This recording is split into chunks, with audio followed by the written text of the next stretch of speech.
Welcome, my peeps, my peoples. Please like, comment, subscribe, share the video. It'll be greatly appreciated from the bottom of my heart. It's Mary Jane. Let's talk about your husband is cheating on us. Season 1, episode 8. The finale is over and it's done with. Did you guys see Jermaine show up to the play looking like one of the five heartbeats? I was like, OMG, what is really going on? And Tandy breaking down Miss tough Tandy breaking down. Like, come on, Tandy. What's good? Why are you breaking down like that? I was just like, is Tandy real reason to be upset with Deatra Hicks is because her and Genuine have a little past, and Deatra said in the beginning of the season that her and Genuine did the ookie dookie dookie or something like that.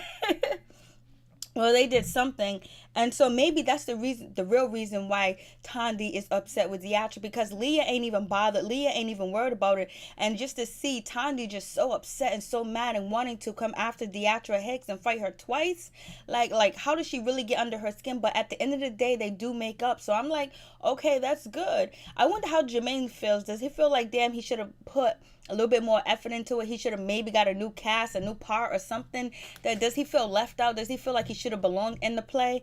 Like, I just wonder how he thinks and how he feels about it. Like, and then let's talk about, JD's daughters. Like, why is Bree so mean? Why is she so hateful? Why was she just so mean to Deatra, talking about if she don't like it, she can sit her fat ass in the audience? Like, how do you say that to one of your elders and be so disrespectful because she said her zipper was broken?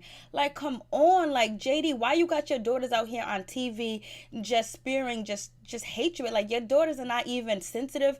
They're not, caring. They're not, they're unemotionally unavailable. Like, what's up? Like, how you treating your kids at home? And then on top of that, for your daughter Bree to say that about Deatra and her weight when you are heavy set and your wife is heavy set. So like, how they go there and do that? Like, this is like nothing professional about your daughters. Like, I know you're trying to raise them and bring them up in this Hollywood gang and and the circuit and things like that, but you have to teach them humility, teach them to be pleasant, teach them to be nice, teach them to smile, teach them to treat people like human beings and not just like raging bulls. Like, what is going on with your daughters? JD, you seem like a good guy. Like, how, where did the apple probably don't fall too far from the tree? So how is your wife? Like, why are your daughters so mean and so just like hateful towards the cast and don't like nobody?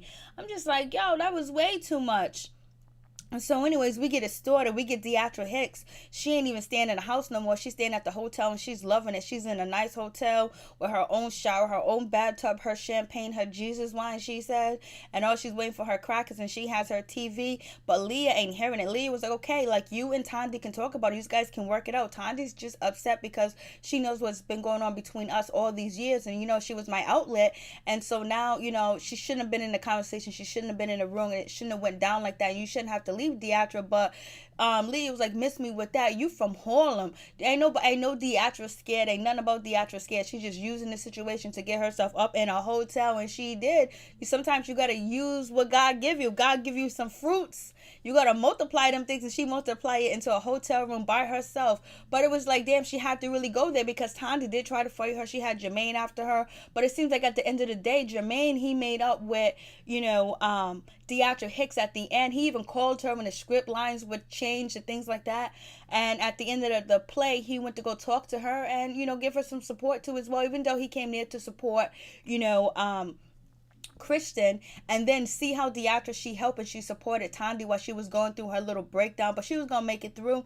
But Deatra Hicks was there to support her, and then that's when Tandy realized, I was acting a fool, and so she reached out that olive branch to Deatra, because nothing Deatra Hicks did was just so mean and just so low down, where like they all teamed up and ganged up on her for no reason.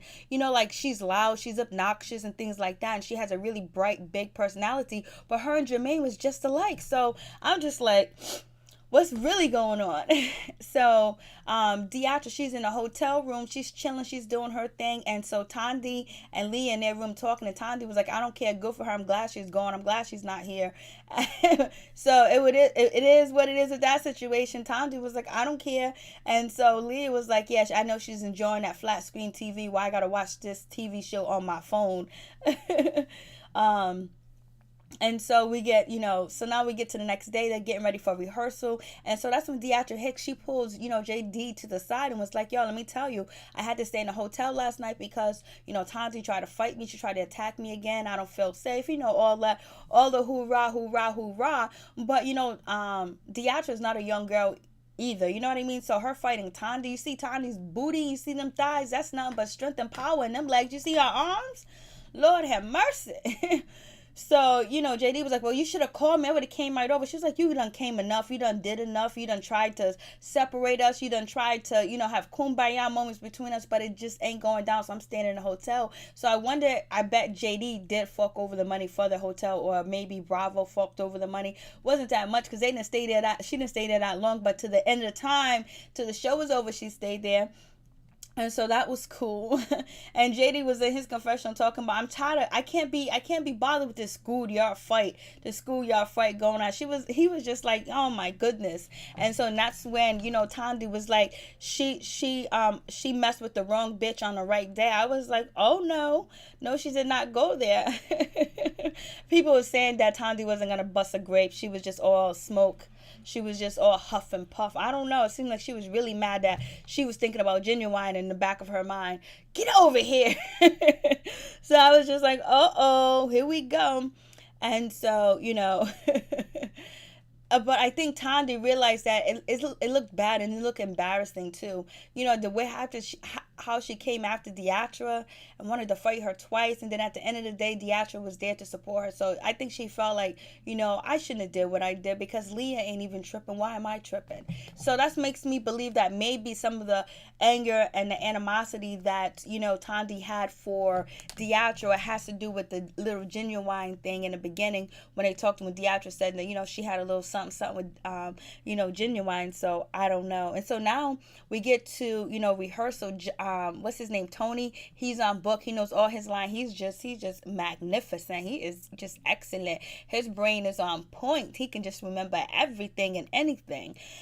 And so now they're getting for a dress rehearsal, and Deatra Hicks, her jumpsuit that she's about to wear, it like kind of like busts open, the zipper's not working, and she tells Brie, and Brie was like, oh, let me see, you don't have extra zipper on you? And Deatra was like, that's what wardrobe's supposed to do. And Deatra did also say like, yo, JD kids, they got all types of job. What kind of label do they got going on? He was like, well, they like his kids do everything.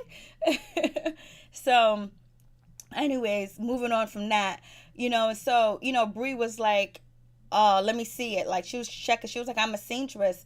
And she was like, it ain't broken. So then, Deatra showed Leah, and Leah said it was broken. She was like, well, the girl thinks I'm lying. She thinks I just don't want to wear the outfit. But that's not true. It's broken. She just thinks I'm lying. And so then that's when Brie was like, oh, we're not going to do this. You're not going to sit over here and have a conversation about me and talk about me. And, and so Deatra goes in the bathroom. She shuts the bathroom door. She goes in the bathroom. And so that's when Brie was like, you be sitting your fat ass in the seat and watch the play from there. I was like, that's so wrong and so disrespectful. She said that to her. And so then Brie tells her other sister, whatever her name is, tells her what was going on. And then, Brie goes and tell her father, JD, and she was talking about Deatra is out of control. Deatra slammed the door in her face. She's being disrespectful. She don't want to try on an outfit. And that wasn't even the truth. She was just sitting there lying. So thank God, that Deatra can speak up for herself and was like, no, that's not true. Your daughter told me I can sit my fat ass out here in the audience with everybody else. And JD was like, did you say that? She was like, yeah. And he was like, and then he was like, then she kept saying like, oh, but you was being rude, or you didn't want to wear the outfit. She was just bringing up every type of situation to not focus on that she told her to sit her fat ass out there in the audience. You know what I mean? And so Deatra kept saying, she's told me to sit my ass in the audience, my fat ass in the audience. What you want me to do, JD? Sit my fat ass in the audience? So JD was like, yo, Brie, you can't talk to her like that. You can't talk to staff, the crew like that. You can't insult somebody, insult one of your cute crew members the day before the play. Like, that's not right. And so Brie don't even care. Like, yo, why your daughter so disrespectful and mean? Like, why they, I know they grew up with a silver spoon in their mouth. They didn't have to struggle. They didn't have to hustle. They didn't go to public school. And if they did go to public school, they went to public school that probably had the A++ ratings, where it was accredited high school or middle school, and it was in a residential area where there was nothing but people that own houses. So, the school was a lot better. So why are they so mean? Like, why are your daughter so mean? Like, what is it with them? Like, do they need a boyfriend? Do they need some counseling? What is it? Do they need a happy place? Like, what's going on, JD? Maybe you make working them way too much, because they are clearly unhappy. Unhappy little daughters that you have. Like, do they treat your other crews and staff members like the way that they treated your cast? If I was to sign up on a play with JD, I would be like, I hope your daughters ain't working on, because they're just so mean. Like, they wasn't even nice to nobody. They wasn't even nice. They didn't even smile. They wasn't really helpful. They wasn't encouraging anybody. They was just like, oh, even when Tandy was having a bad time that she needed a moment, they was just, oh, Tandy needs a moment. Like, you're supposed to get it together. You're supposed to be supporting your father doing what he does in his business and learning from him and being diplomatic and treating people with respect, treating people like human beings. So that situation happened, and then now we get to the night of the play. Jermaine, he comes through, he's there, and Deatra, her family comes through, and her daughter, her father comes, Tandy's daughter comes as well. I didn't see Leah's family, but so now they're getting ready for the play, and it's going down. Tandy's having a nervous breakdown, but Deatra's there to help her smooth it over.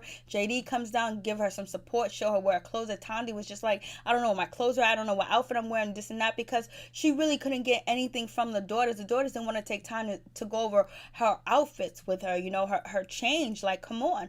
And then so then she finally did it. She went on stage, and it was she killed it.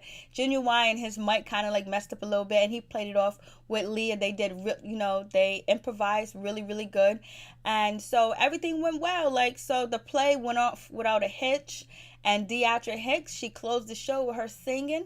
And even Kristen, she did a good job too as well. And I believe Kristen learned a lot. And I believe, Jermaine, he learned a lot too as well. And Tandy learned a lot too as well. I think they learned how they need to act and be more professional, and how they're going to have critics and people coming after them, and how they have to behave and show themselves in the most beautifulest light of sun ray, where like there's no negativity on them, so they can continue to increase their resume. And so at the end of the day, it looks like they learned the most life lessons of how to treat people and how to respect people, and how to try to get along with your co-workers in a hectic environment without exploding, going off, taking it out on your boss like Jermaine did, or just being just a total diva. And then on top of that, Tandy, if she doesn't like somebody that she's working with, to be cordial and be respectful, because you can ultimately lose your job.